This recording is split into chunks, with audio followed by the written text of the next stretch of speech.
Hello everyone, can you hear me? Yes, doctor. Yes. All right.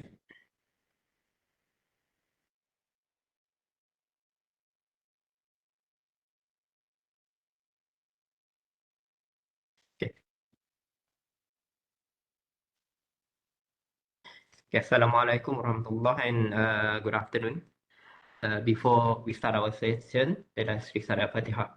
Bismillahirrahmanirrahim.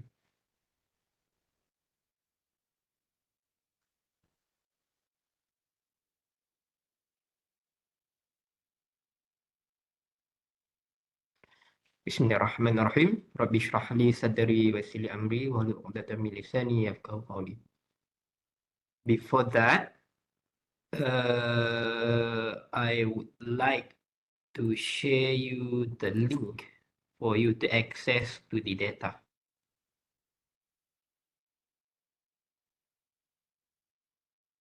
Okay, and then I put the link in my chat box. Okay, once you click the link, you will get you will find that you will have the data, the notes, and also the work file. Okay, are you clear with that?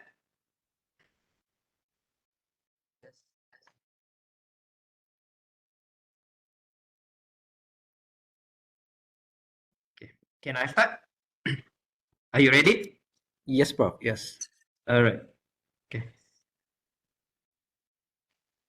So today I would like to share with you some of the some technique in panel data analysis. Okay.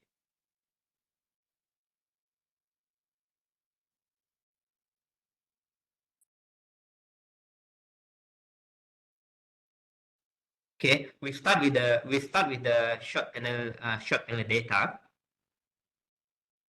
I hope you can access to my data, my notes, and also my work file. Okay, you can try. While I'm giving while I'm giving my my lecture, and also if you think that it is too fast, you can try it at home. If you have any question, you can ask me. Okay, so far okay. Can we access to the data? Anyone got problem to access the data? Good.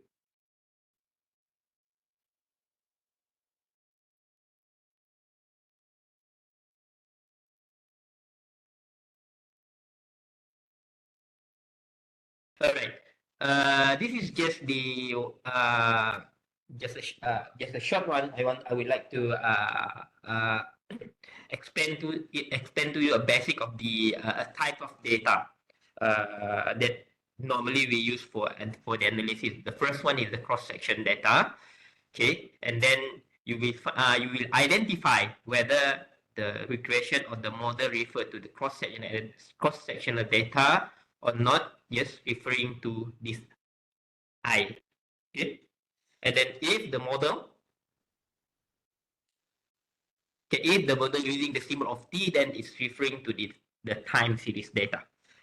Okay, and then today we just only focus on the panel data analysis. It is a combination of cross-sectional data and also the time series data.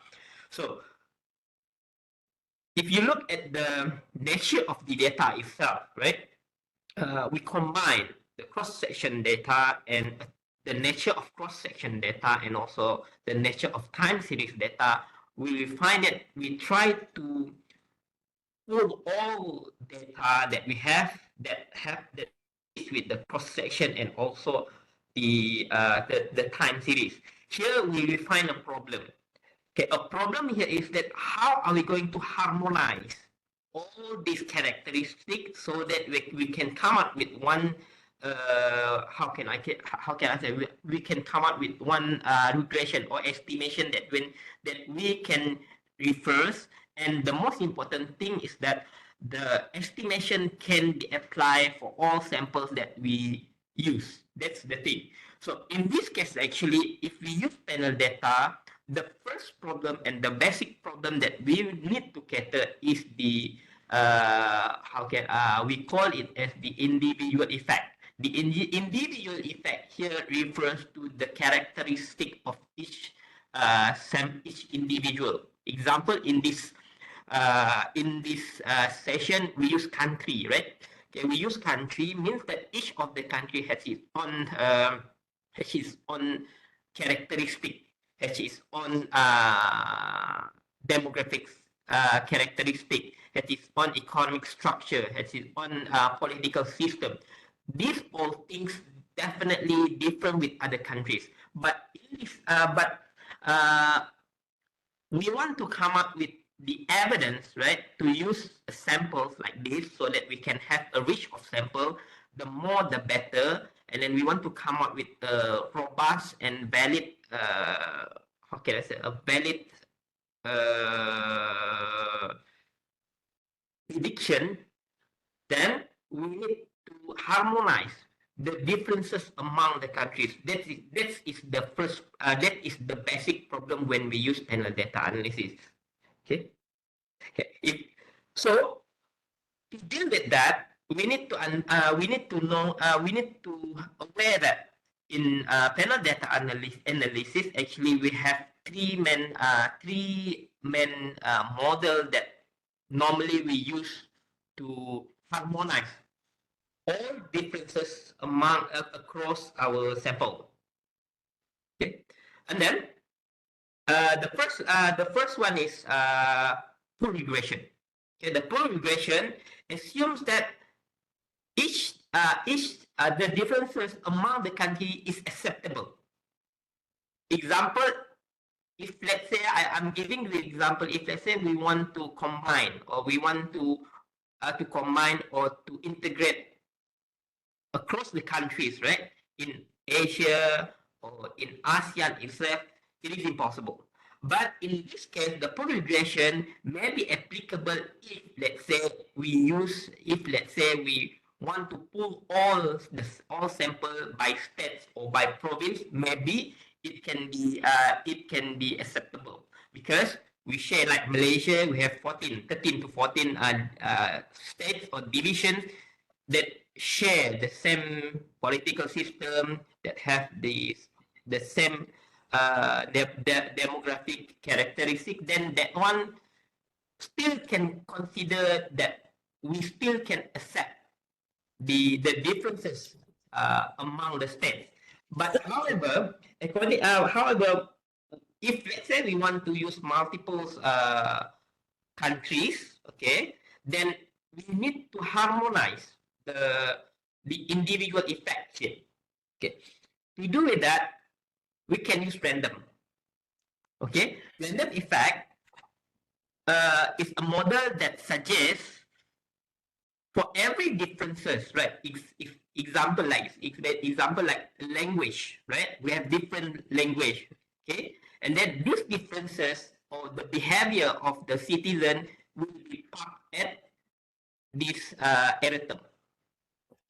So it means that the differences among the countries, actually we can assume that one is an unobserved effect. This is what it means. So according to the random effect, the way we harmonize the differences among the sample, we can put we can allocate the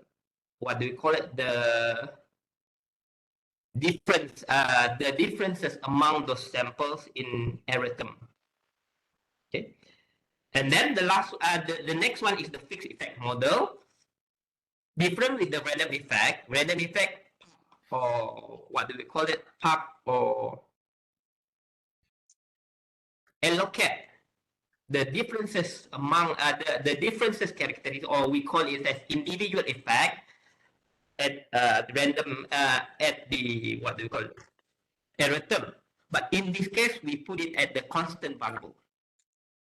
So meaning to say that our estimation here either to share the same characteristic by holding the differences at erratum or the constant variable. This is what it means actually. So basically, that is how we harmonize the differences among the what do you call it, among the countries. Okay, but definitely we have a technique to choose. A technique need to be referred specifically which model we need to choose. Okay, the last one, if let's say we do not want to look, if let's say we do or we do not have any idea to allocate this, what do we call it, individual effect, whether we want to allocate it every term or we want to allocate in the constant variable, then we can use this technique. Okay, GMM. The GMM is the dynamic technique whereby we play with the leg. Not to say to play with the leg. We put the leg variable for the dependent so that we can how can I say, we can avoid the problem of autocorrelation and multicollinearity. In that way, we can treat or harmonize the, what do we call, harmonize the differences in terms of the characteristic among the sample. This is the basic ideas and the theory that we need to understand if let's say we want to use panel data analysis. So in this session, I will show you how to use data to conduct an analysis to use these 4 types of model. You can find the my data and also my my work file in the link that I've given just now. Okay, so for this one, for short panel data analysis, I use the data. I use the data set. You can find my Excel file, names, balance, and 9. Okay. If you look at the data, I use 9 countries, and then the period that I use is 12 years. Okay, so in this case, if you look at the data, definitely we can conclude that this data set is considered as short. Why it's short? Because the period is considered as short. So maybe in your mind, how can we identify the T is short or is long? Okay, you can refer to the basic understanding in statistics to say that if we want to do a regression, right, we need at least to have 30. Okay, we need to have at least 30 observation. Then below the 30, we can consider it as short. And if let's say we have more than 30, we can consider it is a long panel data set. But it's also subject to it is also subject to some narrative example. So if you look at the definition of short panel data analysis, the N should be greater than T. Okay, if let's say if we refer to the definition of long, long panel data set, T should be greater than N. We can use that narrative too, but I prefer to use the terminology that have been agreed in the principle of statistics, to say that if let's say the T is, or the observation, the T is below than 30, it's considered as short. But if let's say T more than 30, we can consider it is a long panel data set. But somehow, due to the latest technique in panel data analysis, sometimes a small margin of long panel data sets, meaning to say, example, like if you have data with the period of somewhere around 28, 29, or 27, or above 25, it still can consider as long.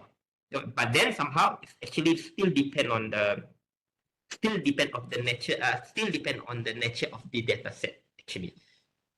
Okay, now I will demonstrate you the example of the study that I tried just now to share with you how to conduct the analysis by using the short panel data analysis, especially the pool, OLS, random effect model, and also the fixed effect model. And we also try to use the GMM. After this, I will explain you in what scenario that we need to use GMM, in what scenario we are not really encouraged to use GMM. So in this model, basically, the first thing that you need to consider before you proceed with the analysis is the data. Okay, the data here, the first thing that you need to confirm about your data is your type, not to say a type, the nature of data must be consistent. What does it mean consistent here? If you use absolute data, all variables need to use absolute data. You cannot mix. Okay? You cannot mix the data with absolute, and in terms of the ratio, in terms of the percentage, in terms of the per capita in one regression. Why? You need to refer to the law of linear regression or ceteris paribus assumption. Okay, if you refer back to that law, definitely if you mix all data in one regression, you use absolute, and in the meantime you also implement the ratio, percentage data, and per capita data. It is against the theory, it is against the law of linear regression and the law of ceteris paribus. So meaning to say that when you interpret the data later, you have the good, even though you have a good finding, but then according to the ceteris paribus, you will fail to deliver the message. Okay, and then if you refer to the data, if you refer to my data, this is the model that I use. I use the data for Gini coefficient, and then I employ it as the dependent variable, and then for my independent variable, I use mobile cellular subscription, and then globalization index, financial development, and corruption index. All these data are in terms of absolute. So this is the first thing that you need to double check before you proceed with your data. Do not ever combine the nature of your you do not combine your data in that have the term of 电 absolute 话应该是没有电的，哎，不懂，因为开直播好像是没有电的，应该是插个电。不，我现在插小了没有？我刚才是跟老师那个做 meeting，学校开会。Okay, sorry. Okay.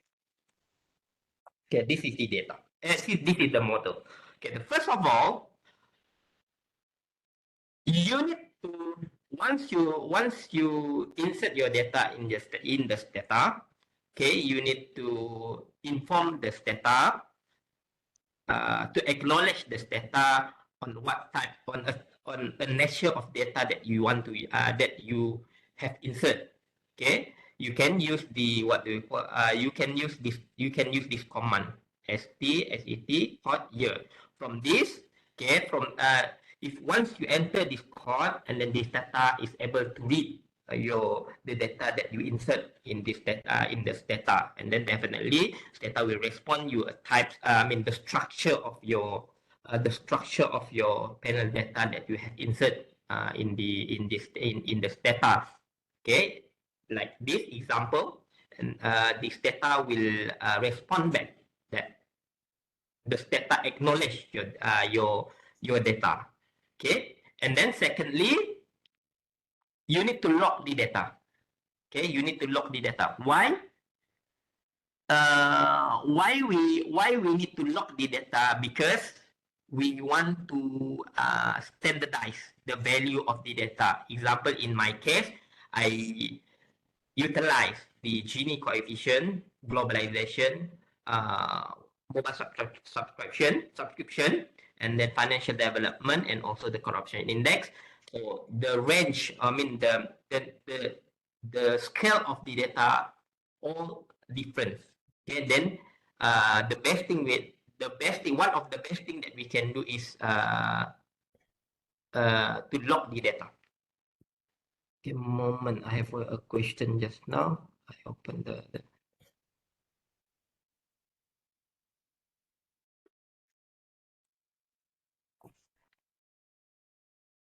how to open the chat.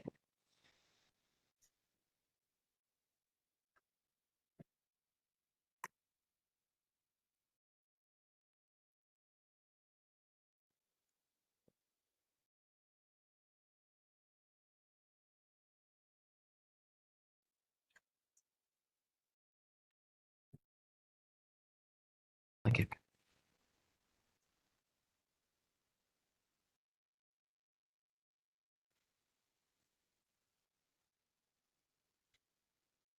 Okay, I proceed with the next. Okay, with the next slide. So this slide, okay, you can try to use my data, and also if let's say you want to make it fast, short you just can open my work file, and then you try to use that work file to put this code. Okay, so now this is the code for pool OLS, and then you just put REG, stand for regression, and then you need to start with the dependent variable, and then it followed by the dependent variable. Then once you enter, you will find this. You will find this. You will find this. This result. Okay. So bear in mind, pool OLS ignore the individual effect across the sample. This is the thing that you need to obey. Okay, so this is for the random effect model. Okay, recall back to the theory. Random effect model harmonizing the differences character among the individual, okay, by considering these differences, and then to be parked at the at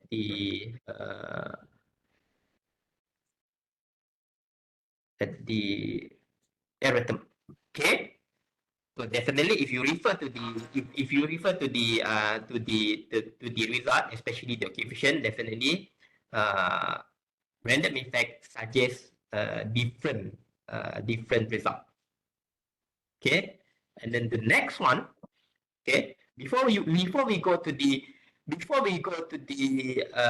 random effect, we need to choose which model is more superior, either pool OLS or random effect model. Okay, what you need to do here, you can use this command. The first command you need to regress the random effect command, and then you use this code. Okay, BP multiplier test is to identify which model is more superior between pool OLS and random effect model. If you find it is significant here, the probability is less than 0.1 or 0.05 or 0.01, then we can reject the null hypothesis. Then if let's say it is significant, then random effect is more superior than pool OLS, meaning to say that if we want to make an estimation by considering multiple countries, we cannot assume the individual effect or the differences among the countries as uh, as one assumption. This is what it means. But somehow the random effect suggests, even though there is a difference, there are multiple differences in terms of the characteristic among the countries, then it is just an unobserved. It is just an unobserved effect that no need for us to worry actually. So how it can be applied in the real world example? Okay, if let's say the degree of integration among Asian countries, so-called as we can share in terms of the military, we can share in terms of the security, for whatever differences, we can consider it as something that something that we can put aside while making an assumption, because we share some important factor like security, immigration, and so on. That is the example in what situation random effect can be used practically. Okay, so now we try to use a fixed effect model. Okay, the fixed effect model here assumes that we cannot take for granted for whatever differences in terms of the economic characteristic or political characteristic as an unobserved factor. Then things that we need to do here to uh, to to position these differences at the constant variable. Okay, so here definitely you need to use a model with constant variable. You cannot exclude the variable. You cannot exclude the information given by the constant coefficient here. Meaning to say that when you report the data letter, if you use fixed effect, it is compulsory for you to report the coefficient, the value of the coefficient here. Okay, so now we want to know whether which one is more superior model that we can use to conclude our finding. Just now, we have confirmed that either pool OLS or random effect model, if which one is more superior from the statistical test, we can confirm that random effect is more superior. But how about this? Okay. How about this? Pool OLS and fixed effect model, which one is more superior? You need to once you regress the fixed effect model, you can refer to this statistic, F statistics. Okay, below the fixed effect model output here, result output here. If let's say it is significant like this, then fixed effect is more superior than pool OLS. But how about random effect model and fixed effect model? You can use this command to execute. Okay, to execute the Huffman test. Okay, the Huffman test is a statistical test to confirm that which model is more superior, either random effect model or fixed effect model. Okay, here you can find that it is significant. If you look at the probability here, okay, it shows that this test conclude that the fixed effects model is more superior than random effect model. Meaning to say that if you refer back to the data that I use the ASEAN countries. Okay, meaning to say that the integration of the ASEAN countries actually still low, still quite low. Meaning to say that we still not at the level to share the security system, the immigration system, and so on. This is what it means. Okay. So now we can conclude that according to the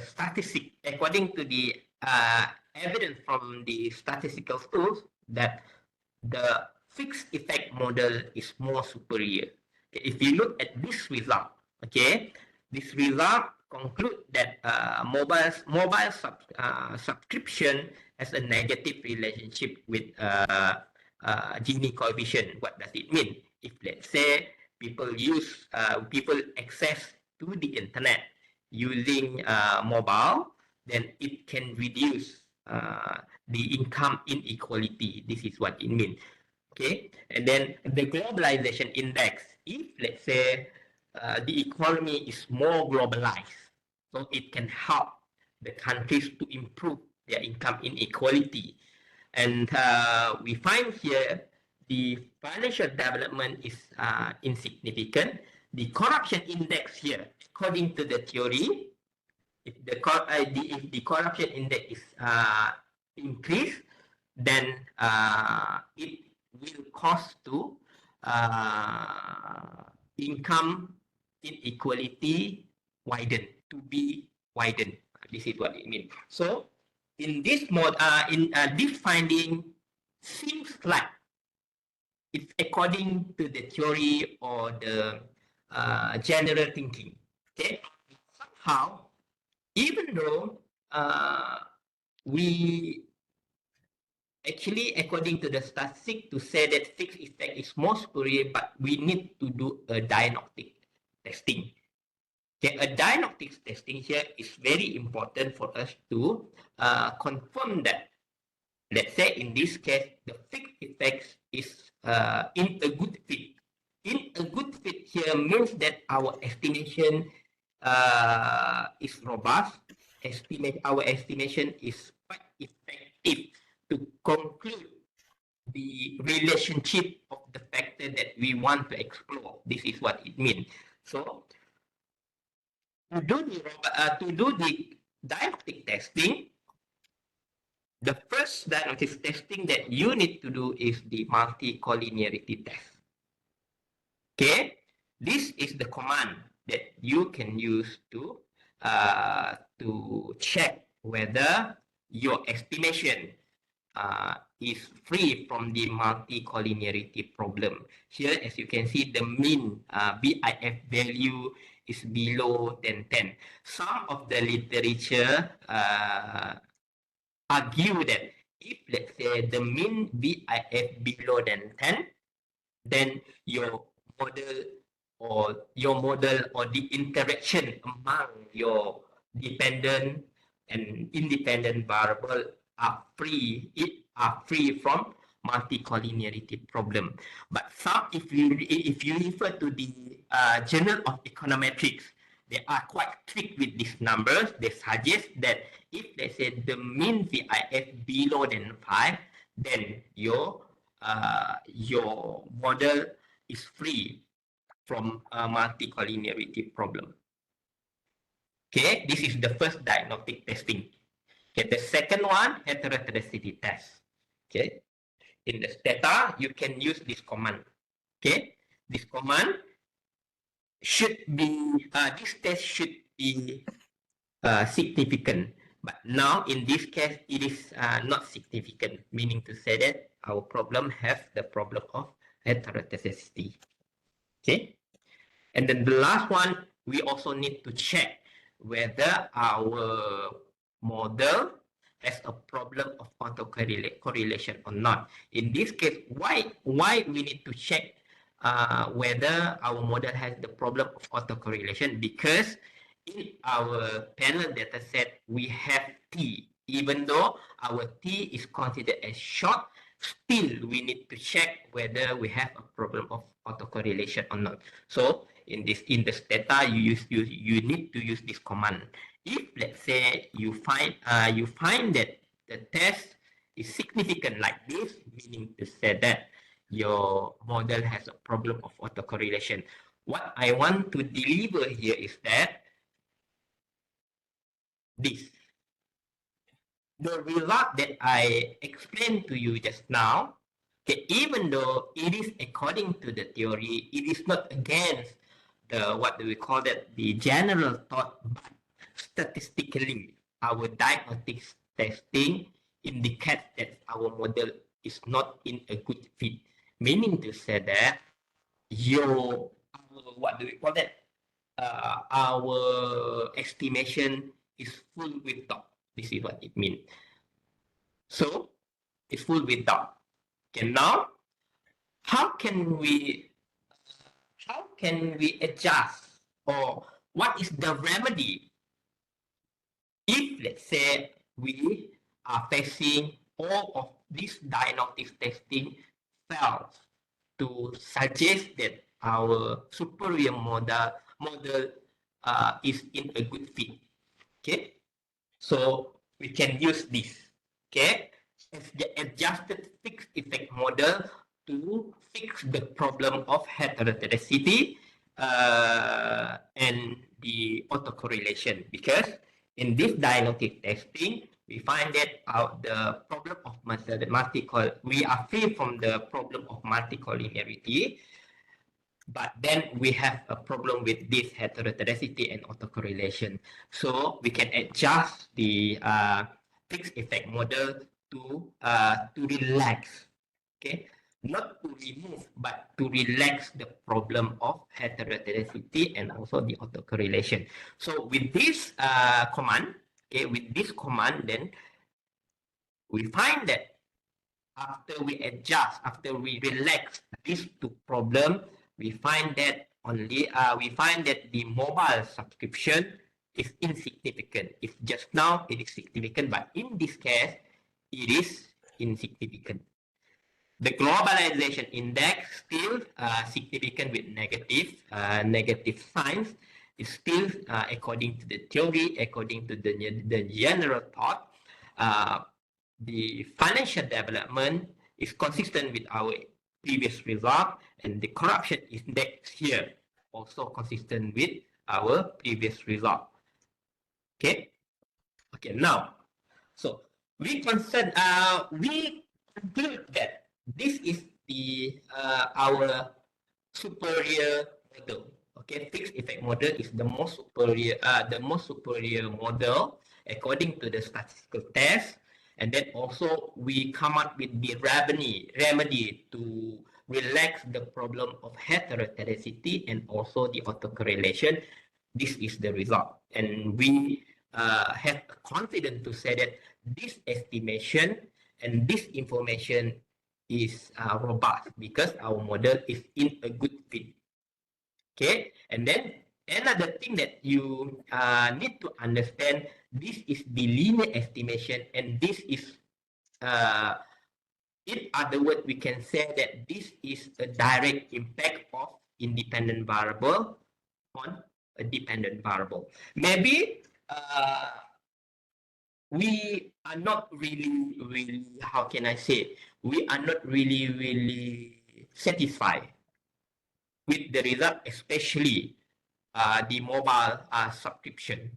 Okay, we have a thought to say that it should be significant with negative sign, because we assume that, okay, according to the general thinking or some theory to say that mobile subscription should improve the income inequality, especially during the time that our economy really implement digital platform, right? So never mind, there is another technique for us to check whether to confirm that is it true mobile subscription has no relationship or even not giving a significant impact to the income inequality. So things that we can do, we can explore the, how can I say, indirect impact. Okay, to explore the indirect impact, we need to not to say modify, we need to create one more factor. One more factor here is the moderating variable.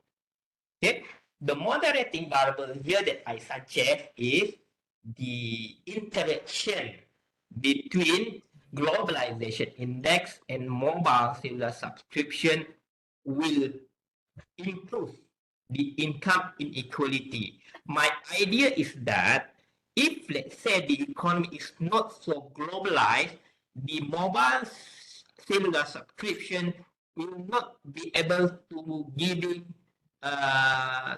giving a maximum positive impact to the economy and to the income inequality. That is my hypothesis. If we use the statistical term, or that is the general thought, that is the theory to say that mobile cellular subscription should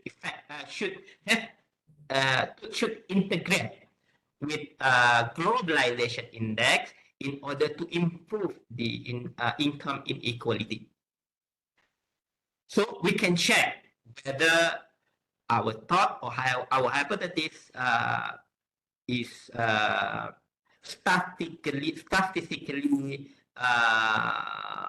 correct, or statistically can be a reference for a policymaker to consider about that. This is what it means. So now, to create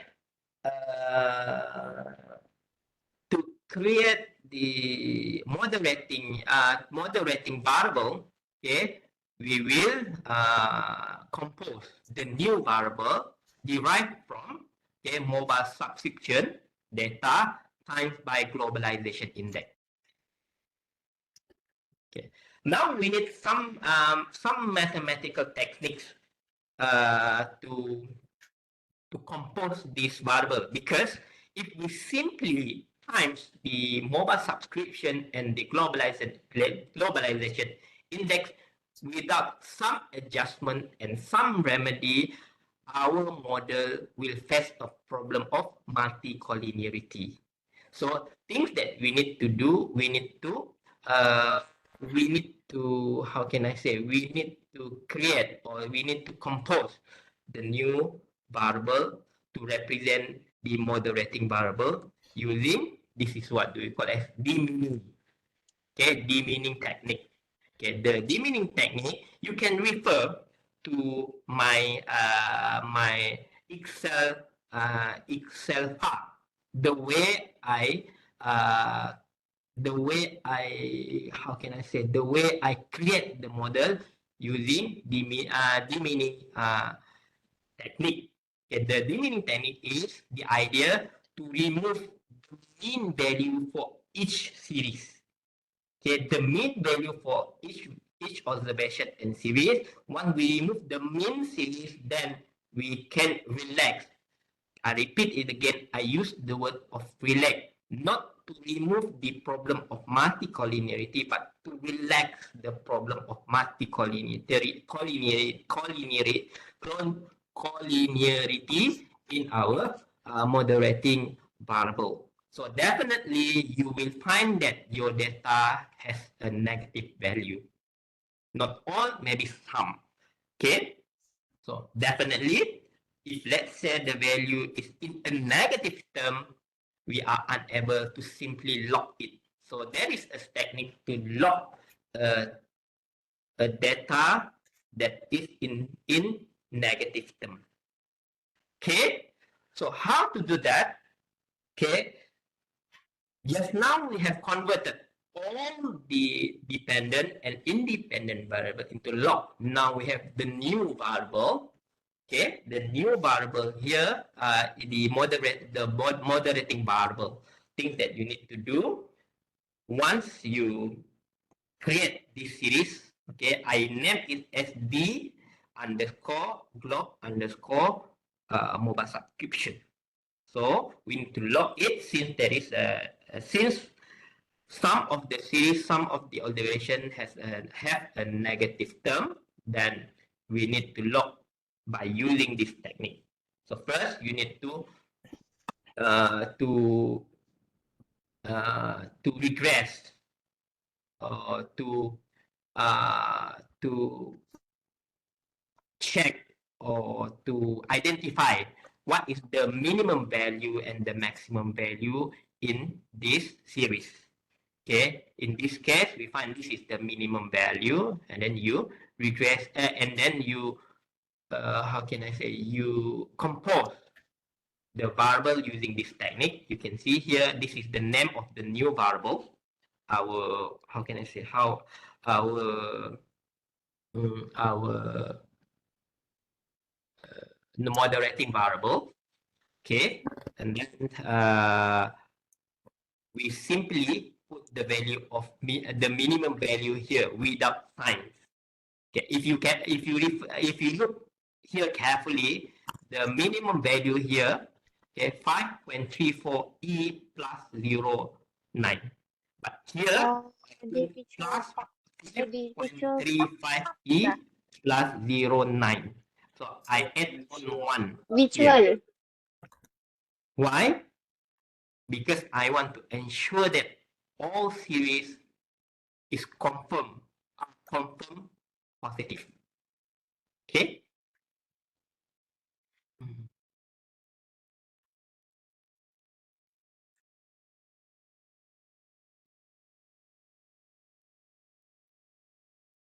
One.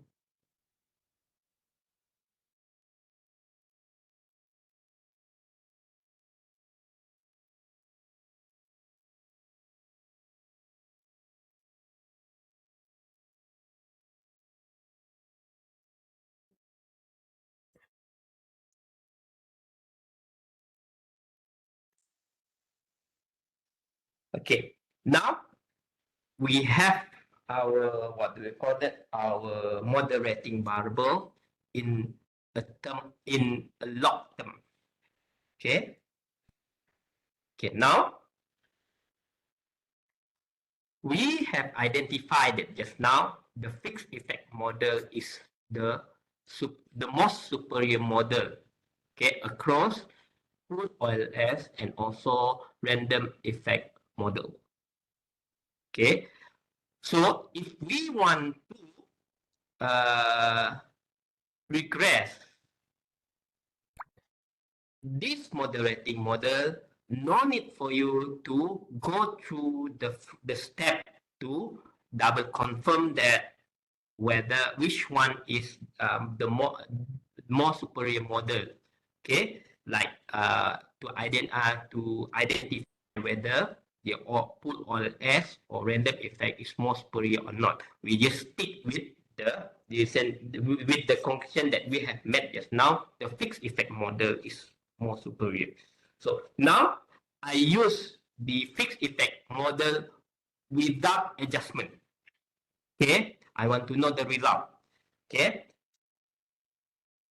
when you get it, we will find this output. Okay, if you look at this, okay, you just only can use this three independent variable because you already add on an additional moderating variable. Then the other control variable or the other independent variable cannot be used or invalid. The estimation is invalid. For this model, once you use the fixed effect model to regress the coefficient, these are the three variables that you can use. Or else, these are the three variables that have a meaning, that information that you can use. So now, according to the fixed effect model, without adjustment, you will find that the mobile subscription is significant with negative value. So just now we found that it is not significant. So meaning to say that if you look at this, moderating variable, right? The moderating variable here needs to be significant. So if let's say the moderating variable here is significant and the individual coefficient, individual independent variable here is significant, both are significant, then we can conclude that these two variables are interacted. So in this case, we find that these three independent variables are significant, meaning to say that we find that there is two dimensions of moderating result. Okay, the first one, there is a significant integration between globalization and mobile subscription to influence a change in income inequality or Gini coefficient. So in other dimension, we also can conclude that mobile subscription will integrate with globalization to influence a change in Gini coefficient or income inequality. This is what it means. Okay, so in this case, okay, if we use this, how can I say? If we use this estimation, so what we can conclude here is that, okay, since you see, since the sign is varied among the mobile subscription and the moderating variable, we have two techniques here. The first one, we need to conduct some mathematical approach, but here some this mathematical approach still under debated. So that's why most of the paper that published in a good journal will very rare for them to use that mathematical technique to come up with the new coefficient. But here, to explain it without mathematical term, we can say it a mobile subscription, and an increase of mobile subscription will decrease the Gini coefficient or will improve the income inequality. But here, when the globalization index is increased, it reduces the power for mobile subscription to give a positive impact to the income inequality. This is what it means. So maybe maybe the globalization, okay, maybe the globalization ecosystem here is not that how can I say, we can check the policy on free trade, whether the international trade is really how can I say, with minimum, I think the best word here is with minimum regulation. Okay, now maybe if let's say we have even though we have free trade, international, in terms of in executing the international trade, maybe we still have high restriction. So that is why mobile subscription is unable to maximize its positive impact to improve the income inequality. Okay, now how about if let's say we use adjusted fixed effect model, since without adjustment, the fixed effect model has a very serious problem of heterogeneity and autocorrelation. So we use the same model to regress by using a fixed effect model with some adjustment to relax the problem of heterogeneity and autocorrelation. So here the result is consistent, but the significant value here, okay, the p value to say that the mobile subscription is weakly significant. Same goes to the interaction variable or moderating variable here is weakly significant. Okay, if you publish in a good journal, then most of the reviewer, especially the mathematician, will question that and consider that the evidence here is not strong enough to support our conclusion. This is what it means. Okay, so but then somehow the result is consistent. But if you ask me, how about if we are facing with this kind of problem, we find that this result is good, and we can come up with a good story from this result. But then statistically, the result suggests it is significant but weakly significant. Okay, if you ask me, I prefer to just report it is weakly significant, but then we need to come up with some valid result according to the theory, according to the general thought, and then it would be fine. Because there is a reason why it is weakly significant, why it is strongly significant. Okay, right. So now, just now I mentioned you, if you refer back to my slide, okay, in the beginning of my slide, I mentioned you that we have full OLS, we have a random effect model, and we also have a fixed effect model. Okay, but then we have other alternative that we can use if, let's say, we think that we do not want to think seriously about the individual effect, then we can use this GMM. Okay. In the Stata, you can use this command.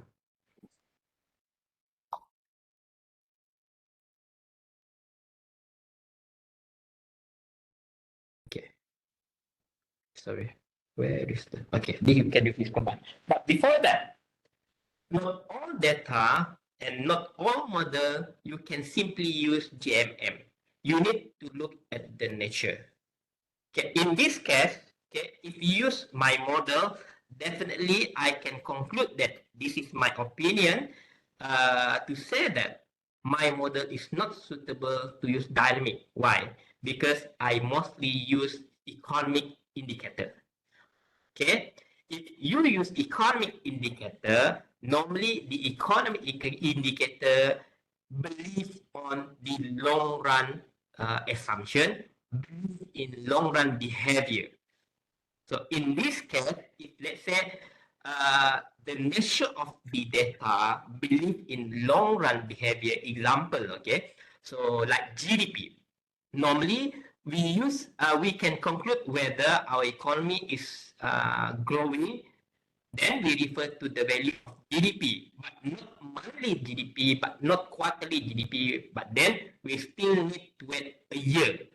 Then a sum of GDP throughout the year, then we can conclude that is the indicator. That is what it means. So in this case, it is not really suitable for us to use GMM. So what is a type of model that's suitable for GMM? If you are using finance indicator or accounting indicator, then that one is more preferable or more suitable to this GMM because, example, like the sales record. Okay, the sales record, even though it is in terms of a monthly data or quarterly data, it gives us some meaningful. Another data like that's suitable for GMM, example like the stock price. Okay, the stock price change, the stock price behavior here actually in a term of short run behavior. This is what it means. So short run behavior, meaning to say that GMM is more preferable. Okay, it depends on the data itself. Meaning to say that you cannot simply use GMM without understanding about the nature of the study that you want to do and also the nature of your data. This is what it means. You cannot simply use, okay, you want to use GMM because it is dynamic. Okay, we do not want static because static is too simple. Too simple does not mean not accurate. Dynamic does not mean it is complicated and it can give us a robust result. No, we need to refer to the nature of the data. Okay, this is what I mean. But for the purpose of this session, I just use the same model. the same data to use GMM, and then after this you will find after that I will show you that the result is not that good. The result is against the theory. This is what I mean. Okay, in the end, what I can conclude to you is that my data is not suitable for dynamic model because my data is mostly in a term of long run behavior. Have a long run behavior in terms of how to make a decision. Okay, normally we refer to long run behavior, long run pattern. This is what it means. Okay, never mind. You can try. You can try to use this. To use this command. If let's say you have your own data set, you can try it. But thing that I want to highlight here, there are two rules if you want to use dynamic. Okay, two rules here. It's like it is not to say that dialogue testing. Okay, but that statistical tools to confirm that your model is perfect, not in a good fit, but perfect. Yeah, the first one is this Sargent test. You see, before I regress this model, the data, I had a thought to say that my data is not suitable for GMM. I just proceeded. I found that the result is not good against the theory. It is not consistent with the finding that I found when I used fixed effect. Now I use GMM. This is the result, and then I using statistical tools to confirm whether this model is perfect or not. Okay, you see this one, Sargent test is significant. So if that model is perfect in terms of giving a good estimation, this statistic should be insignificant. The first rule. Okay, the second one.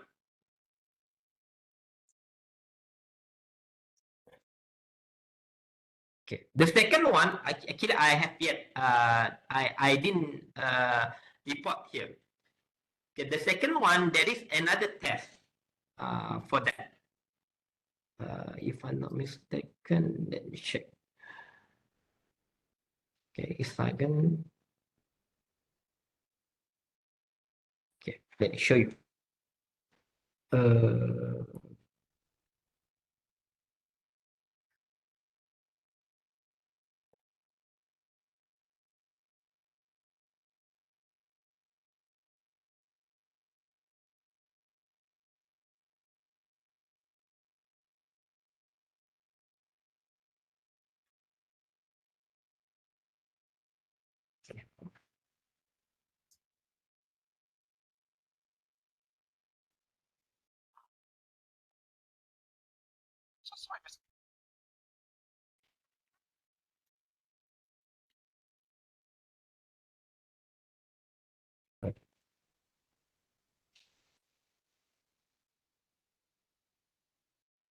I stop sharing, and then I share you the.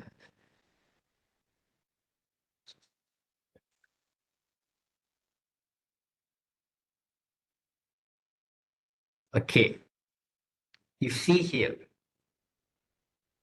This is the second test that you need to do. So, according to this test, the first order need to be, let me check.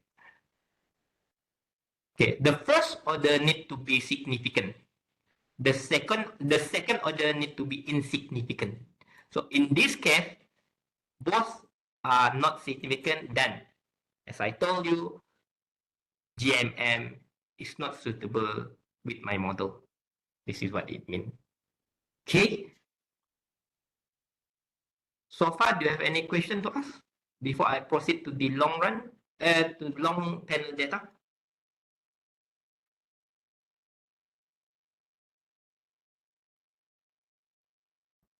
Doctor, Yes. how can we say like this model or the method is dynamic? I Okay. noticed it. Yeah. All right. Thank you. Thank you for the question. Okay, I show you the.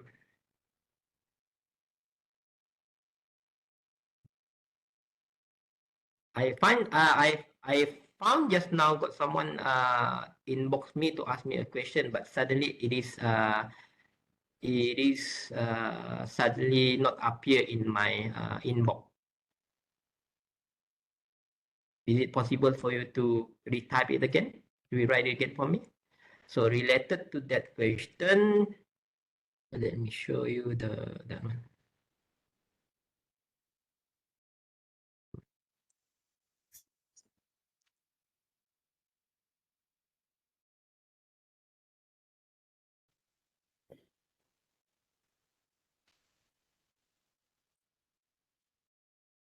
Okay.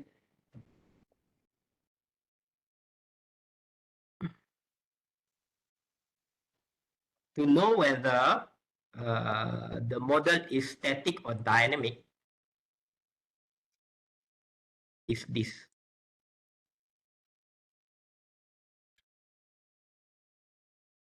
Okay. We have a lag value at least, okay, a lag value at least dependent variable. Dependent variable, a lag dependent variable become independent variable here. Then at least got lag, how can I say? The independent variable with lag value, then we call that model is dynamic. Okay, if you refer here, static, right? There is no lag value. Am I answering your question?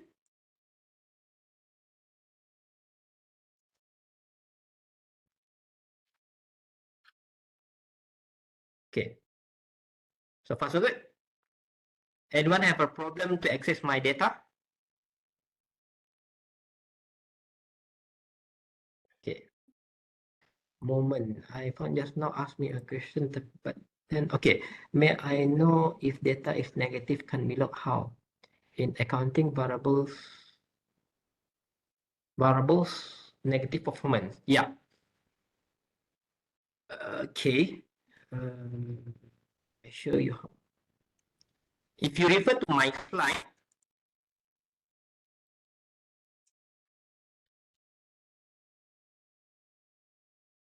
you can use this technique.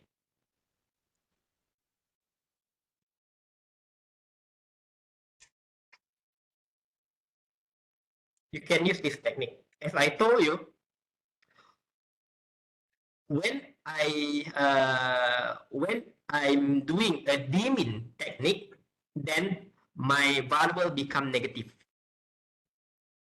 So what you need to do, these variables, this series got some series or some observation are negative. So what I need to do, then you need to get the statistical information first. You need to type this command, and then you will find this. You will find that this is the minimum value and the maximum value in this series, in this variable. So if let's say your series got negative value, definitely the minimum value here got negative. You need to, how to log it? You need to use this command, okay? Your series plus. That's why I said just now, you just use these numbers, these figures without sign. Put it here and then add some more variable here. If you can refer to my slide here, I put another one. Instead of 4, I put 5. So all variable become positive. Once it's positive, definitely the Stata will log it for you. Can you get it?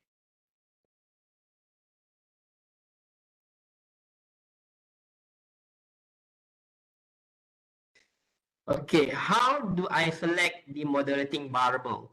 It is according to the theory. The first thing is that if you want to conduct a research, that you want to explore whether there is a moderating variable on or in a layman term we can call it as the what do we call that, indirect, okay, indirect relationship or the interaction in the interaction among two independent variables to influence the dependent variable. In economics, no, we believe that that it should have an integration among the economic indicator to influence the dependent variable. If let's say we are choosing the GDP as our dependent variable, right? So there is no sole impact to cost GDP. Example like health and education. High IQ need a good health.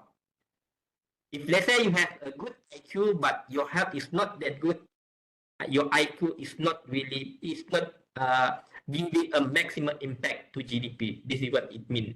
So that's why, according to that theory, we develop our hypothesis to say that it should have a indirect relationship or integration among this health and education to cost GDP. So that is the theory. But then, since you are very confident with the theory, you can prove it by using moderating variable.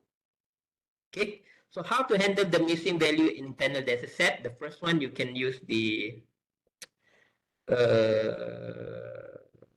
interpolation. Okay. The second one, you can use ARIMA for you to use prediction. Or in some other software, but that software is so expensive. But normally, that software used by World Bank and the international institution that have a lot of budget. And normally they have the software like to identify the situation, the environment of how can I say, the environment of business as usual and non-business of usual. There is the software to do good forecasting on that. But if you ask me which one is more accurate, the software one that I mentioned, there are a few. I forgot the name. There are a few. So it's quite expensive, and then that is more accurate. But for an individual like us with a lack of budget, you can use interpolation, and also Arima also can do that, the prediction. Okay. Or else, you can choose other alternative, like you shorten the data, and then you use short panel. You combine all models, okay, by using multiple short panels. Then you can see the trend. You can also use that rather than you interpolate. If you ask me, I do not like the idea to interpolate the data because you actually reduce the means that the data is not genuine anymore. So that's why I do not really like to use the technique of data interpolation. Okay, for me, data should be genuine first. So there are other techniques that we can use, like as I told you, you can employ the short panel data analysis, come up with the multiple estimation. Then from that behavior, from that multiple result, then you can conclude your result. It will be fine rather than you do something on the data. The data is not genuine anymore. Okay. Any other else? If not, I proceed with the long run panel data analysis.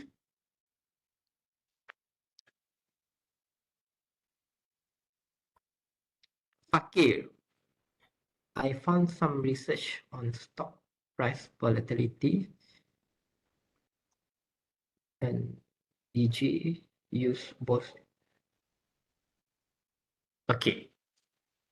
Yes, I found a lot of papers to use fixed effects. I mean the static and dynamic in one in one, how can I say, in one paper.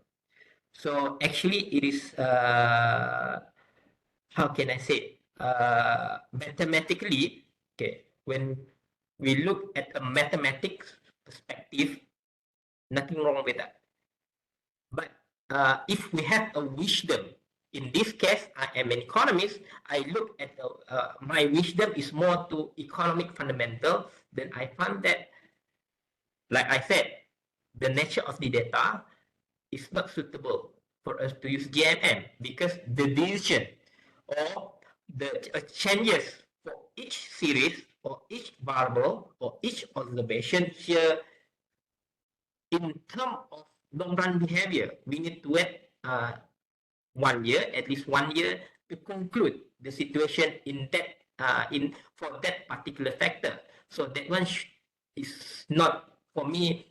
GMM is not suitable. Is not suitable for that. And some of the paper combine static and dynamic due to because they want to do robustness checking.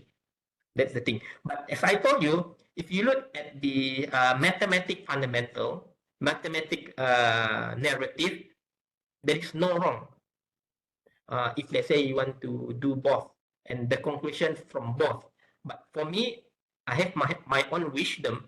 And then if let's say if we look at the economic perspective, long run behavior is very important than short run behavior. If short run behavior, the behavior is changes from time to time. That's why in economics we believe on long run behavior rather than short run. But somehow mathematical techniques also been utilized in finance. Finance is okay to have this kind of short run behavior, like accounting as well. Then fine, because they are concerning about, example, the sales, the stock performance by day, by week, by month, okay, by year, then fine. But for economics, I still believe that not all variable can use GMM. If your study want to look at the oil price, then fine. But then if you want to add on GDP, then fine. If you want to use GDP, then fine. But need to use quarterly or monthly. Do not use yearly. If you use yearly, the concept. What I mean here is the concept. Okay, the concept. Even though if you look at the mathematical perspective, there is no wrong about that. But then the concept, the principle itself, the foundation itself, is not really matched with the method that had been suggested in GMM.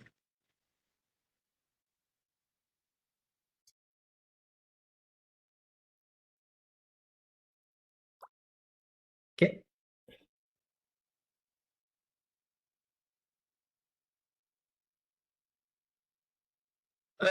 If we follow any fixed effect or GMM, is it correct? Then, as I told you, how can I say? Econometrically speaking, you have statistical evidence to prove that your FE model and GMM model is in a good fit. That's the first thing. But that's why I said we need to get back to our wisdom.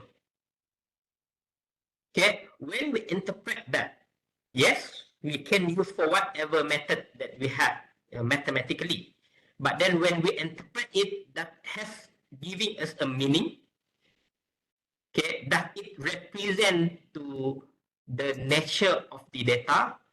That is another question that we need to answer. Okay, because in economics, for example, we apply mathematics in economic concept. So we need to get back to the wisdom. That's why I said not all economic indicator is suitable for JMM. Is suitable for dynamic. Okay. As I told you, what kind of variable can be used for JMM? You look at the trend, the nature of the data. Like if let's say example, I've given you the example just now. What is that? Stock price. It change. It change across the time, across the days, across a minute. Then fine. But as an economic, for economic indicator, as I told you, like GDP, monthly GDP in terms of in monthly data, example like January, February, March. Suddenly you want to conclude the situation, okay, the how health is our economy, the performance of our economy by using the GDP data on March example. It is meaningless. We need to wait until December, sum of GDP throughout a year, then we can come up with a conclusion. So the wisdom there, then it is not suitable for us to use GMM. Okay. Okay, we proceed to, can we proceed to the long panel data? Okay. Yes, doctor. Yes. Yes, okay, right. I proceed with the, okay, now, how can I,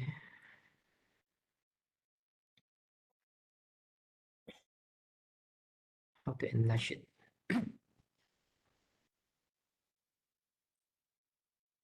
Okay, now we proceed to the long panel data analysis. After I'm done with long panel data analysis, I will come up with a discussion to conclude that about a conflict between short panel data and long panel data.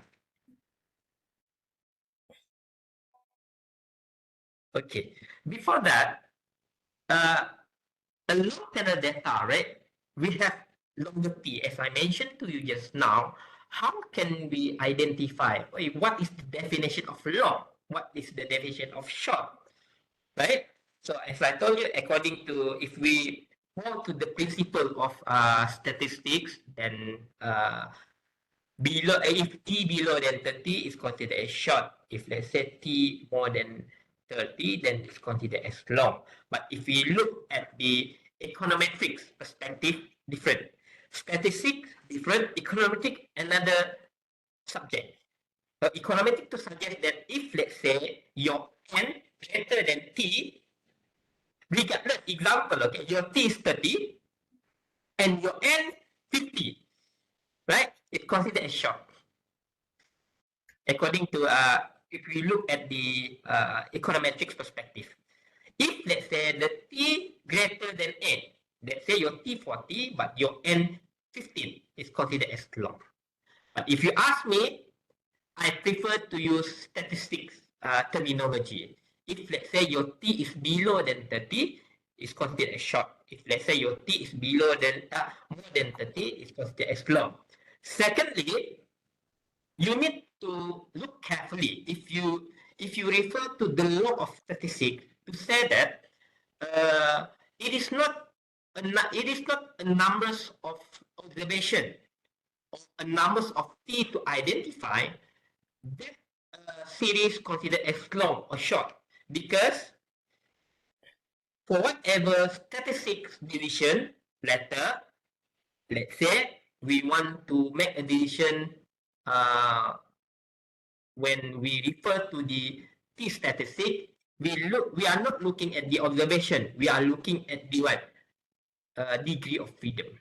So actually, the law to say that the data is long or short, we need to refer to the degree of freedom, not the observation. So that's why some of the data that have, some of the panel data that have that have example like 30, but then if you refer back to the situation, I mean the numbers of the value of degree of freedom, it is less than 30.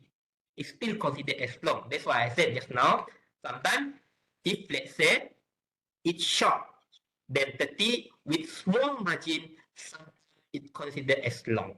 This is what it means.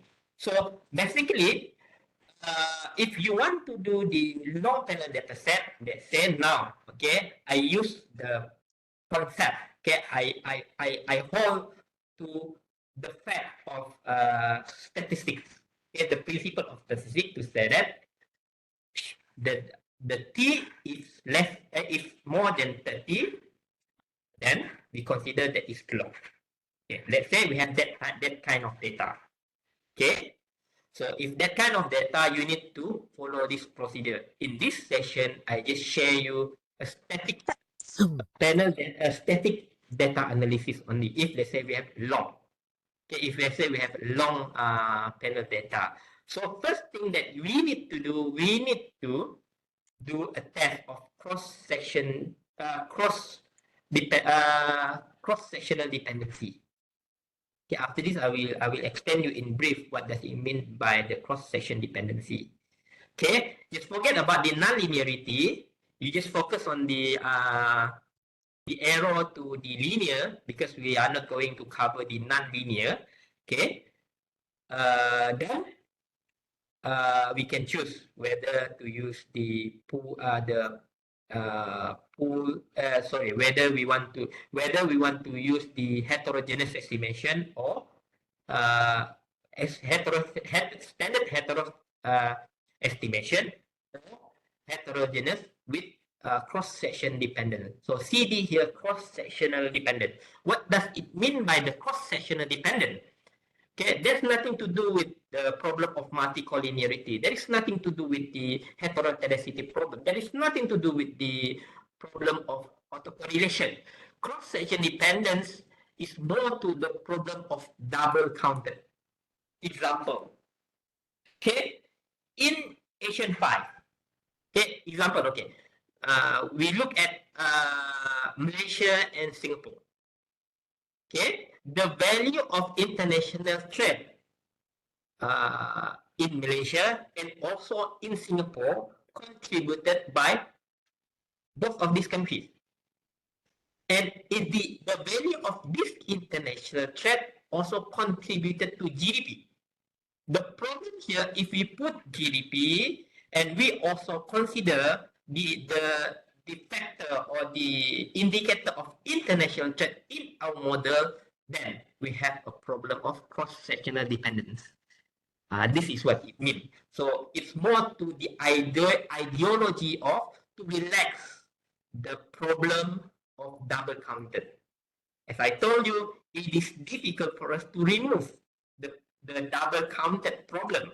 But what we can do is to relax. This is what it means. So we need to choose which model. Either we want to use standard heterogeneous model, or we want to use heterogeneous model with cross-section dependent. So now the first step that you need to do is you need to identify your model is free from cross-section dependent problem or your model has a problem of cross-section dependent, because for whatever is this, that is the crucial information for you to make a decision what model that's suitable for you to use. Okay, this is what it means. Okay, now I use the data of MENA country. Okay, MENA country got 19 countries. You can refer to my Excel data. The name of that is if I'm not mistaken, long panel data, if I'm not mistaken, and then you will find that the T here is 31. Okay, but then you need to refer to the model. Okay, in this case, bear in mind, in this case, my T is 31. So I want to highlight you, not to say the problem, things that you need to consider the most before you proceed with the analysis is that the value of your degree of freedom. If your degree of freedom is too tight, actually it will contribute to the characteristic of your model is not in a good fit. This is what it means. So in this case, as you can see, I use this model, EKC model. Okay, I want to study about the relationship of this independent variable to affect my dependent variable. In this case, I use CO2. Okay, now you can count my independent variable here got 1, 2, 3, 4, right? Different with a short panel.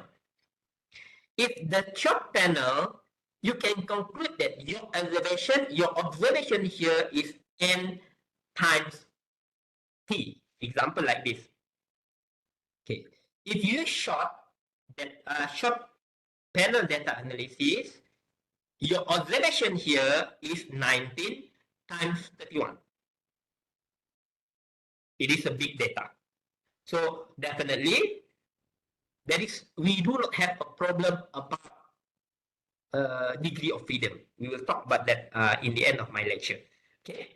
So, but then now, if you use long, the way for, the definition for the definition of degree of freedom is not the same as what we understand in short panel data. So now our degree of freedom depends on T only, not N. So now we have 30 minus 4. Somewhere around your degree of freedom is 27. If you are referring to the basic foundation of statistics, 27 is not enough for you to make a robust estimation. But in panel data, nowadays, we have a multiple technique or methodology that we still can consider 37. I mean, value for degree of freedom is 27. That one still can be acceptable in order for us to come up with the estimation. So again, as I told you, I want to repeat it again. In this case, so in previous slide, I used absolute data. Now, in this slide, in this example, I use per capita. Okay, so as I told you, since we are restricted or limited to the narrative of linear assumption, all data must be consistent. So in this case, I use per capita. So all data here in per capita term.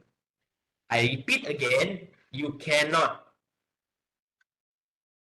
It is unlawful if you combine the dependent and independent variable, you mix with the absolute data, per capita data, ratio, percentage. No, it's totally wrong because your elaboration letter based on ceteris paribus assumption. Can you get it? Right. Okay, now, so I use FDI inflow, a net FDI inflow. If you can refer back to the definition of FDI inflow in World WDI database, then definitely there is a possibility for us to have a negative value. Okay. Okay. Again. So now, as you can see, my model here got y and y power 2. So this model we call is as quadratic. So if let's say you want to have a moderating variable, like here energy times by FDI, we call it a moderating variable, a moderating model. But now we square 2, power 2, the one of the independent variable, we call this model as quadratic. Okay. Again, the quadratic model here, since we square power 2 the current, or how can I say, the initial independent variable that exist in our model, definitely we cannot simply square it. We cannot simply square it and eat it because it will create the problem of perfect multicollinearity problem. We use the same technique to what we call a demeaning technique to relax. Again, I use the word to relax, not to remove. It is impossible for us to remove the problem of multicollinearity or the characteristic of multicollinearity in our data. What we can do to relax so that we can proceed with the analysis. Okay, we demeaning using the same. We use the technique of demeaning to compute the new variable for y, the new for the new variable y squared, the same technique. But then I would like to highlight you. Please look at my Excel. How I do the demeaning if let's say I use the long panel data. You can compare the Excels that I use short, the Excels that I use long. Different. So in this case, the demeaning here, the process of demeaning here need to do by countries. If you look at my short panel data set, I sum up my demeaning technique across all countries. But in this for long panel data, you need to do by country, the demeaning technique by countries. Okay, you cannot use the same mean for all countries because it will create a serious problem of multicollinearity. Bear in mind. So for further reading, you can check the way I compute the demeaning technique for new y and new y2. Again, the concept is the same, to remove the mean value for each variable, for each observation, for each series. Okay. Okay, again. Okay, so as I told you in this slide, we need to do a test. Yes, we need to do a test for cross-sectional dependence because we need to make a decision whether we need to use heterogeneous estimation, a standard heterogeneous estimation, or we need to use heterogeneous with cross-section dependence estimation. Meaning the cross-section the heterogeneous with cross-section dependent estimation actually to relax the double counted problem. In other words, the double counted problem here, some of the statisticians use the word of spillover or positive externalities. Okay, if you want to know more about spillover or positive externalities, you can go to YouTube. I have my own channel, and I have uploaded one specific topic to discuss about how are we going to measure this external effect or multicollinearity or the not multicollinearity. I'm sorry. Spillover effect. So in mathematical language, that one is a double counted value. This is what I mean. You can retrieve the double counted value if you are in finance or accounting program. That's your language. But in economics, you use the word of positive externalities value or spillover positive value or negative externalities value. That's what I mean.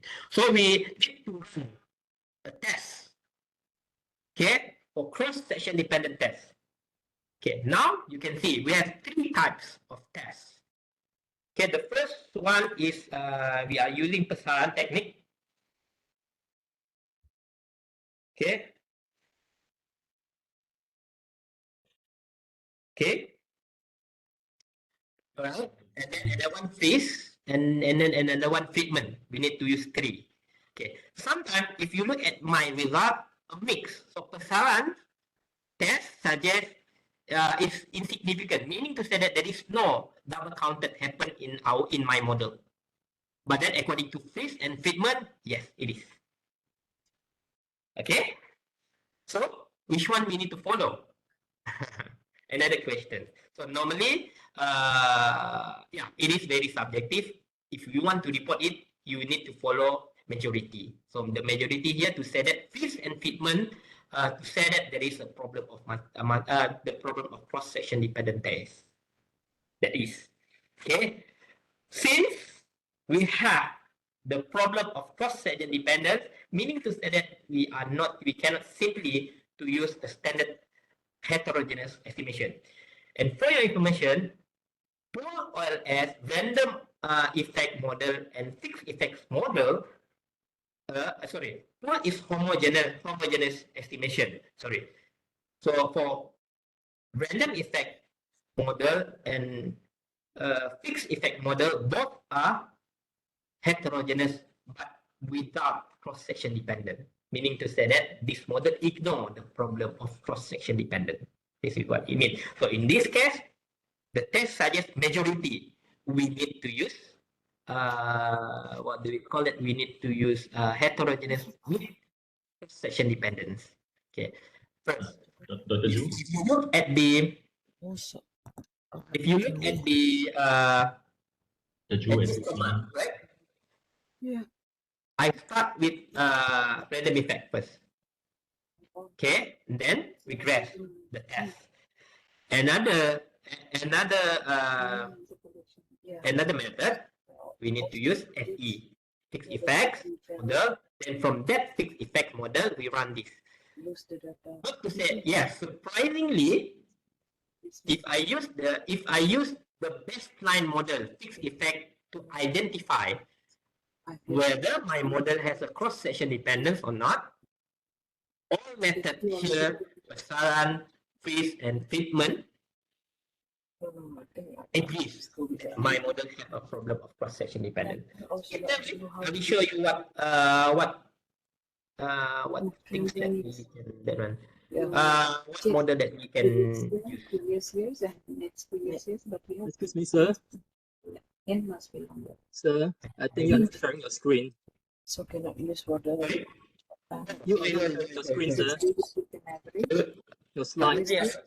Dr. Ju, nothing on your screen. That's Okay, sorry, I'm sorry. That way, like 3 years, it's very hard to find the see Okay. the trend line. Huh? It's very hard to find only 3 How about spots. But then you can follow my slide, right? In my And count them. how about this? One is James? you can yeah, we can see it. No, okay. Yeah, okay. Okay, I'm sorry. If let's say I misclick on that, okay, I believe that you can I believe that you can have my slide in the link that I provided just now. Okay, these are the things that I've gone through. GDP also he said that Okay, I go through. Okay. yeah, So macro data with understand. Okay. One more question. so now, so even though my model here suggests that we need to use heterogeneous with cross-section dependence.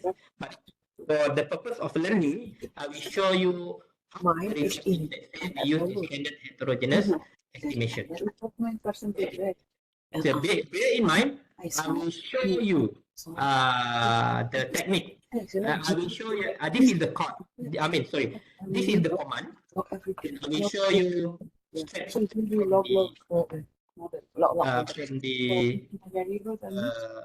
from the step.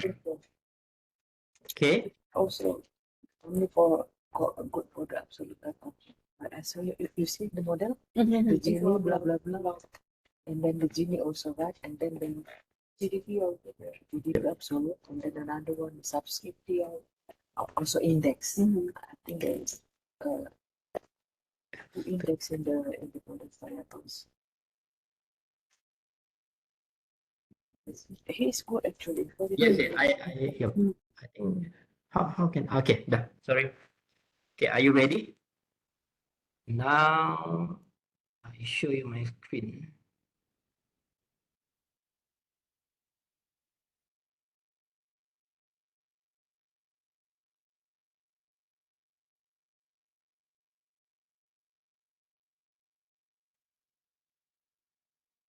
Okay.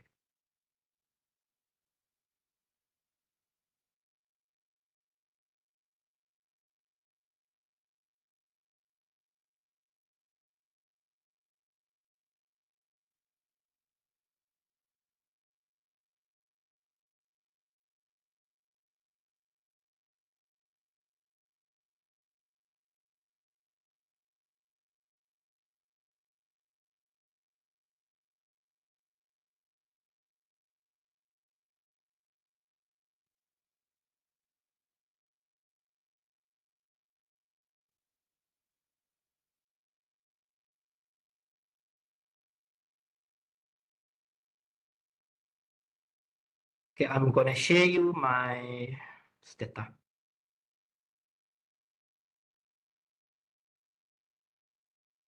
Is it working, Jem? Yeah, you can see. Okay, so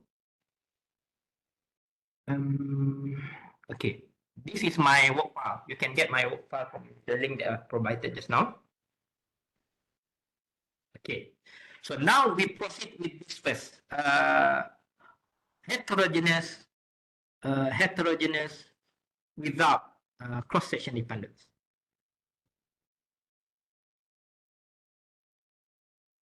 Okay, and then LCO2.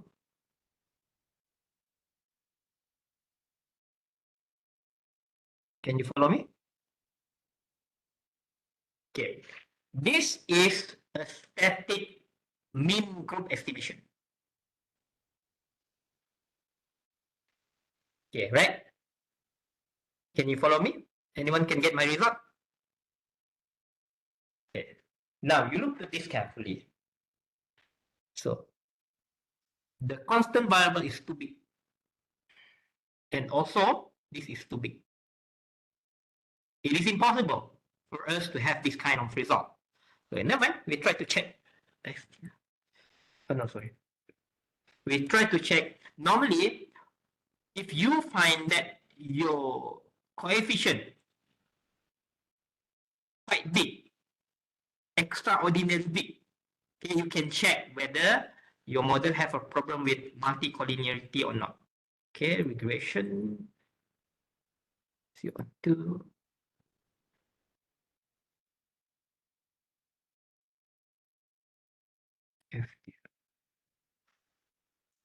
Okay,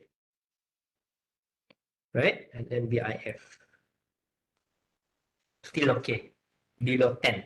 But if I told you, for if you follow the debate in Journal of Econometrics, they suggest below 5. Okay, so but now since you use mean group, this is a mean group estimation. Okay, if you put nothing at the back, so constant. Okay, you use the stem command, but we put here no. So no constant variable here. So the result is improved. Can you get it? The result is improved. So meaning to say that this is one of the statistic evidence to say that it is not working if we use a standard heterogeneous without cross section. So in this case, if we remove the constant variables, the problem of cross-section dependence will move to first error term and another and also in this coefficient variable. Again, I would like to remind you again, we found that statistically it is not preferable for us to use a what do we call heterogeneous without the cross-section dependence. I just want to show you if in case in your own case study you find that you are not facing the problem of cross-section dependence in your model, then you can use this. Okay. So the good thing about long-run relationship, okay, the good thing about long-run panel data, you can retrieve the result by country. Because that's why I said, if you recall back to my explanation just now, I mentioned to you just now that the way for us to identify the value of degree of freedom is just only referring to the value of t, not n times t. This is the result. Because if we employ this heterogeneous, the long panel data analysis by using heterogeneous, regardless with cross-section dependent or without cross-section dependence, actually the value of the coefficient here depends on the mean value coefficient for each country. That's why for this technique, for this methodology, we can the coefficient information by country. How can we do that? Okay, now I assume I just use this no constant variable, since the coefficient value is more realistic, so I just put full. This is why I cannot put this information in the slide. It is too long. You see. Okay? You look at my that one. You look at my my. If we want to know which country, the group 1 belong to which country, group 2 belong to this country, you can refer back to my Excel. Okay, I label the name of the country there, so you can find a mix of finding.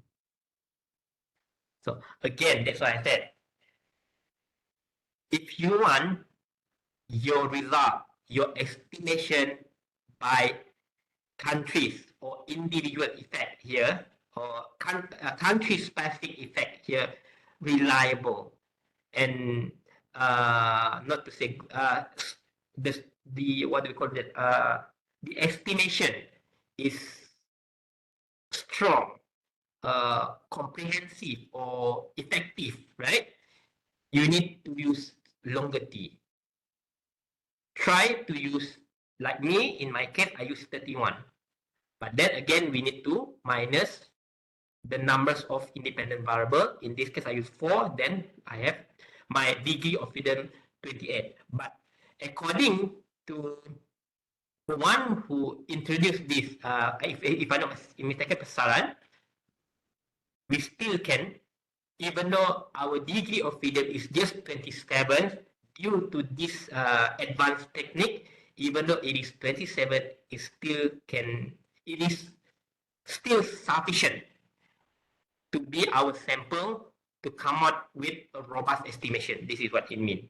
Okay, from this, definitely, if you have a long panel data set, you have more information and many stories that you can get longer story and interesting story, because you can dig more information by countries instead of a panel estimation, and you can go through in detail, okay, by each countries. That's why this is one of the advantage if you use long panel analysis. Okay, mean group. This is mean group. Okay, now we get back to the case. Just now I mentioned to you, my data set is not, how can I say, my data set is not that, it has a problem cross-section dependence. So you need to use this. Okay, before I proceed, you can have more information here.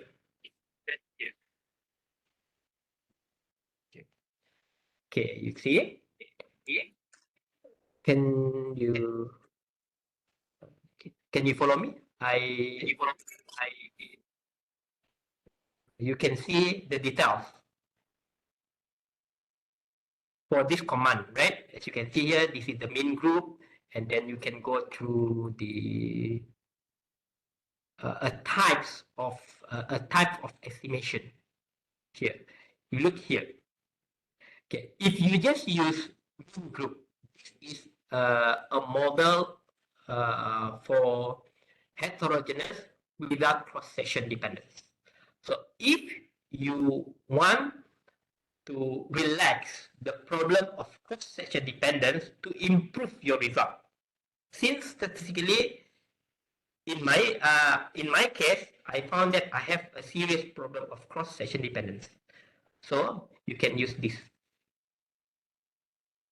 Okay, this is the CCEMG estimator. This estimator can relax or able to relax the problem of double counted or multicollinearity. Okay, another type of that is this, or another type of another method that you can use instead of CCEMG, you can use augmented mean group. Okay, so let us try.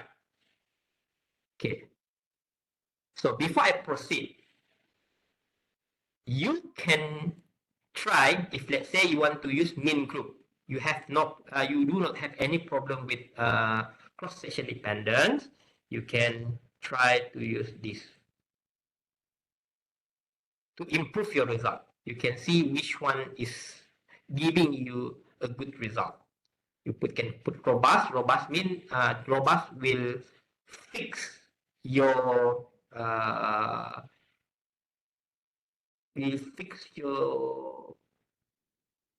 constant variable here. As you can see, if in previous without robust, the value for this right constant variable 1000. It does not make sense. Even though our coefficient just now, right,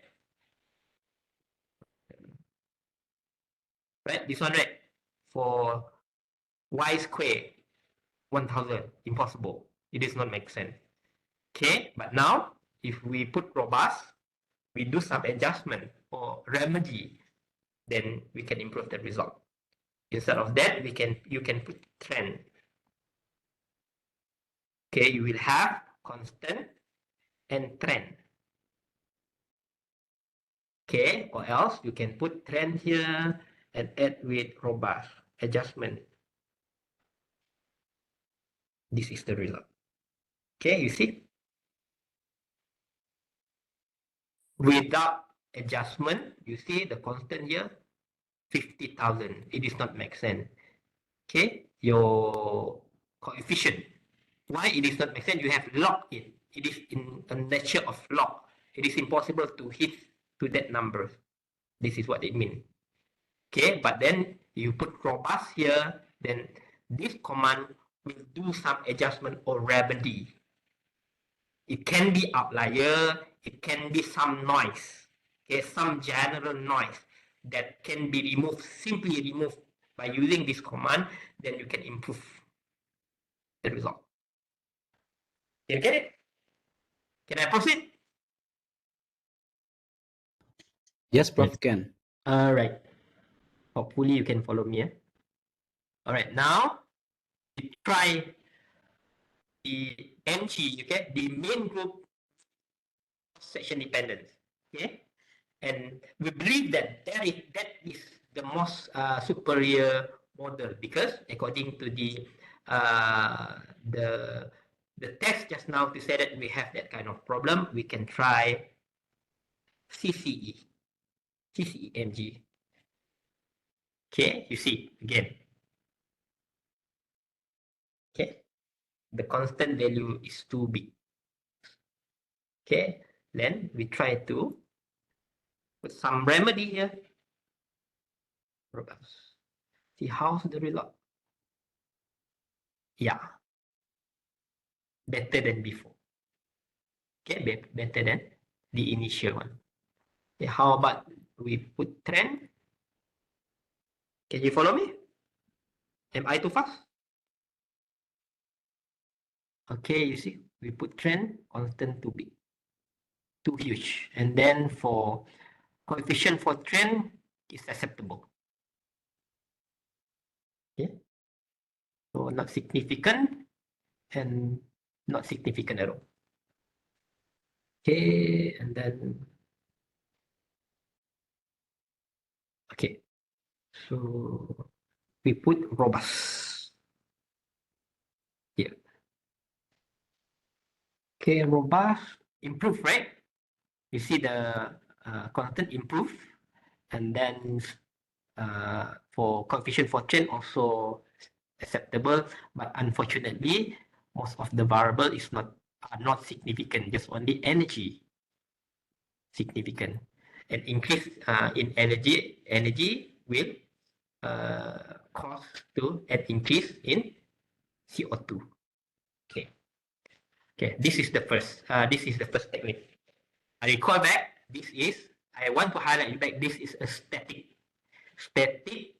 panel data analysis, not dynamic. Okay, now we try another option that we have here. We can use augmented MG AUG. Okay, you see, augmented also have this kind of problem. After this, I will conclude why. Okay, you see, coefficient for y square greater, but not significant. Again, energy consumption is significant with positive sign, according to the theory. Okay, we can put robust.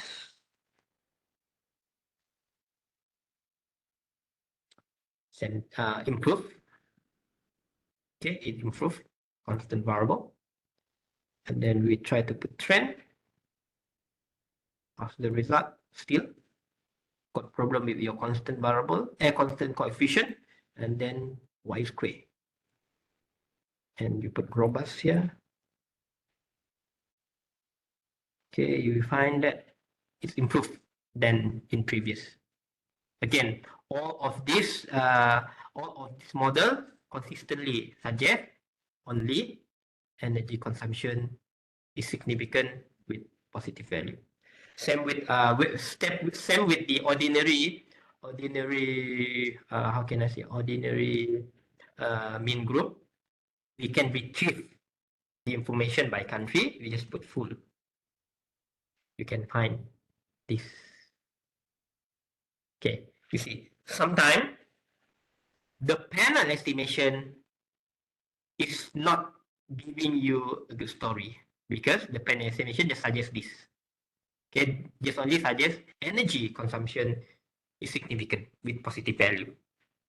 But then if you look at country specific coefficient, like group 1, okay, country 1, okay, what does it mean? Okay, I change to too big. I put robust. See how's the result? Robust full. Okay, we use robust full. We put some remedy on our estimation. Then see, still bigger. Okay, never mind. We conclude later. So like this one, EKC is exited, but inverted in an inverted nature. Okay, so this one positive. Okay, even though our panel estimation suggests there is EKC coefficient is not are not significant. Okay, but then if you look at the country specific, then EKC is significant, but inversely. Okay, this is how you can try. You can try with your own data set. Okay, so maybe in your mind want to ask me about why we have done with MG and a standard MG. We have done with CCE MG. We have done with augmented MG, still the constant greater. Okay, with the constant here quite big. The value of the constant coefficient here is quite big. First, this is not a good model for this model and this data, because this is a static model. Okay, we need to try a dynamic model for long panel data. But then I'm not going to share you for this session because I need more time to explain you, because the long panel data set quite complicated and has a lot of argument and features a lot of technique, and also the, how can I say, the technique and also the standard information. That's why it is impossible for me to share with you the dynamic panel LS. Maybe next time. Okay, I would like to conclude my lecture before I open for that one for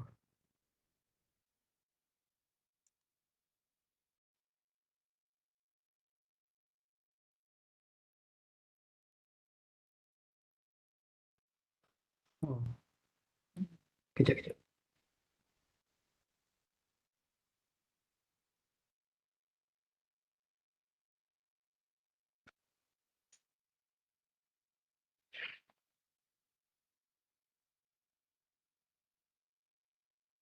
Okay, how? Stop sharing. I get back to my last slide. Let us back to my last slide. This one. Okay. In conclusion. Okay. In conclusion, is my slide working, James? Yes. Okay. So the conflict between long and short panel, but our discussion is more to static. First, if you use short panel, then the T is short. When the T is short, the problem of cross-section dependence or double counted is quite minimum because the T is very short. According according to the fundamental of economic nature, right? I mean the economic nature, economic philosophy, or the narrative. When we want to understand how the economic works, the more the T that we have, then we have a good record to recall back what had happened in the previous. So what is happening today derived from what had happened in previous. So the longer the T, actually, the more serious our cross-section dependence. So if you short, then the cross-section dependence can be minimized. Okay, normally, if you use short panel, I mean, the T is quite short.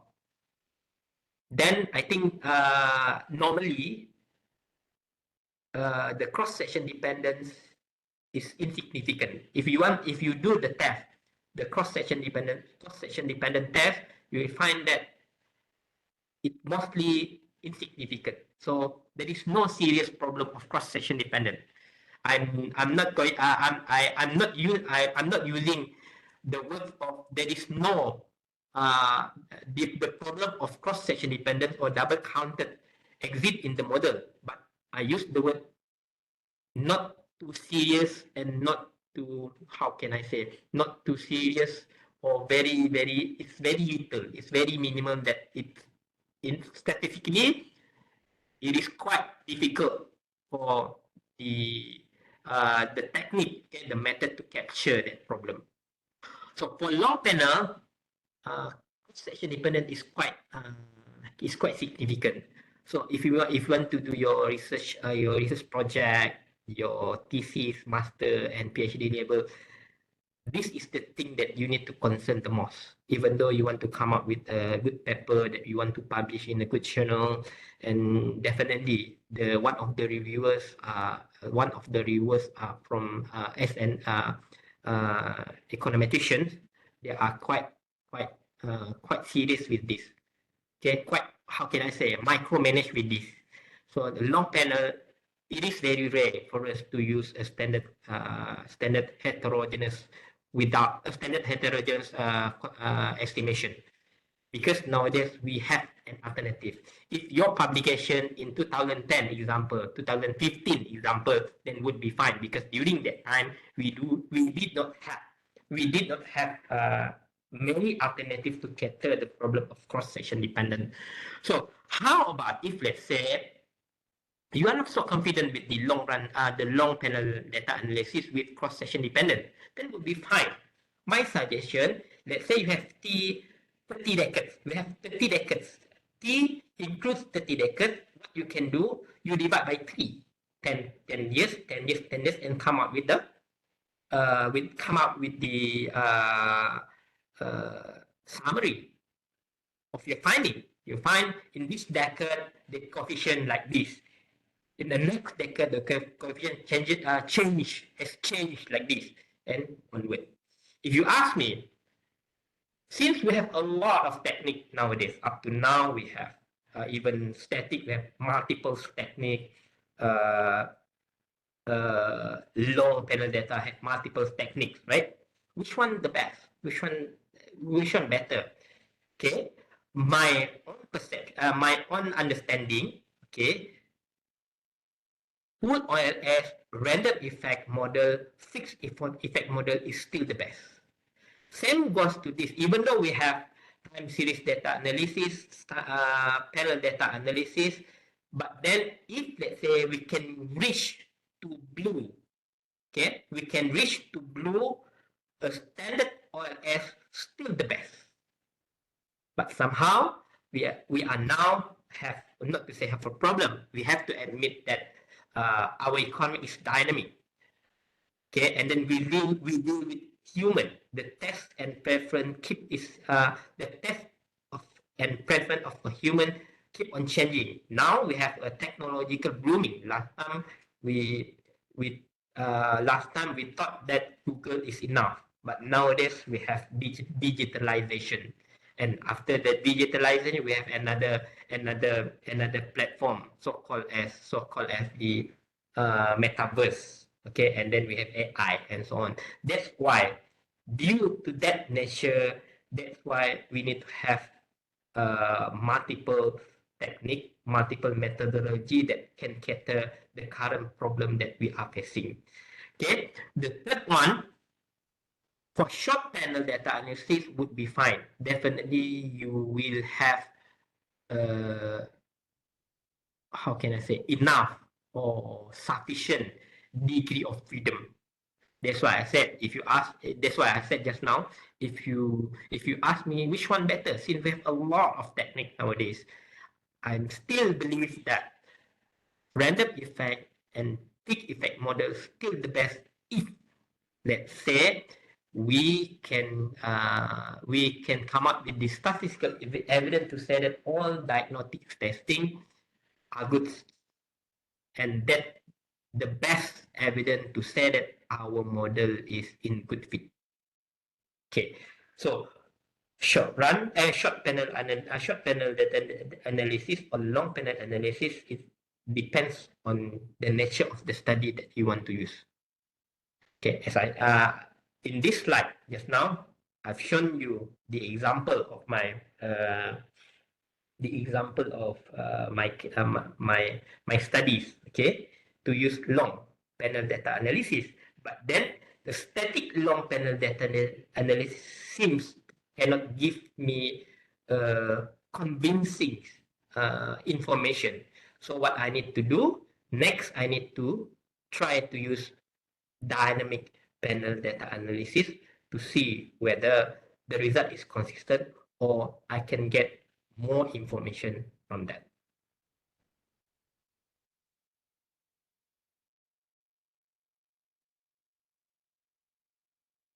Okay, I open for question and A, about 15 minutes.